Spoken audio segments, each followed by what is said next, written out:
Hello friends, welcome back to Avir Nandan's food recipes. ఈరోజు నేను మీకు గోకరకాయ వేపుడు ఎలా చేయాలో చూపిస్తాను. మన తెలంగాణ భాషలో గోరు చిక్కుడుకాయ ఫ్రై అంటారనమాట. ఇప్పుడు రెసిపీలోకి వెళ్దాం. ఫస్ట్గా స్టవ్ పైన బాండి పెట్టుకొని కాస్త ఆయిల్ వేసి ఒక 3 to 4 ఎండుమిర్చి, ఒక 3 tablespoons ఆఫ్ పల్లీలు వేయించుకోవాలి.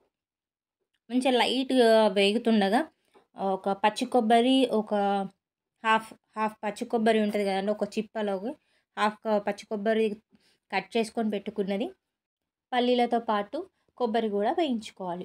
మంచిగా గోల్డెన్ కలర్ వచ్చేలాగా వేగుతుండగా మిక్సీ గిన్నెలో వేసి పక్కకు పెట్టుకోవాలి.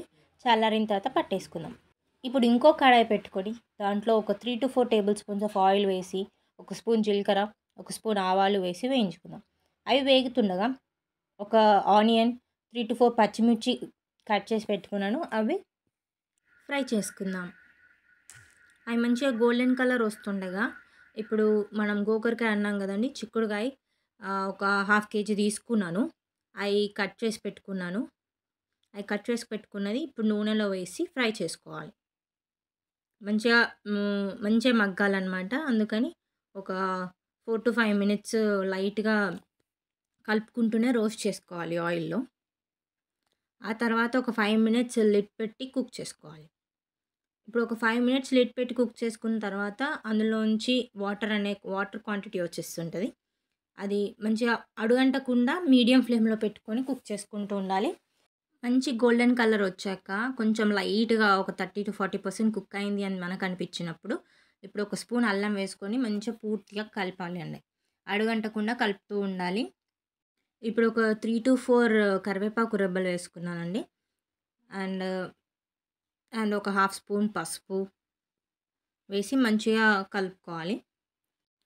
మనం ఆయిల్ అడ్జస్ట్ చేసుకొని వేసుకుంటే కర్రీ అనేది చాలా టేస్టీగా అండ్ ఆల్సో మంచిగా ఫ్రై అవుతుందండి.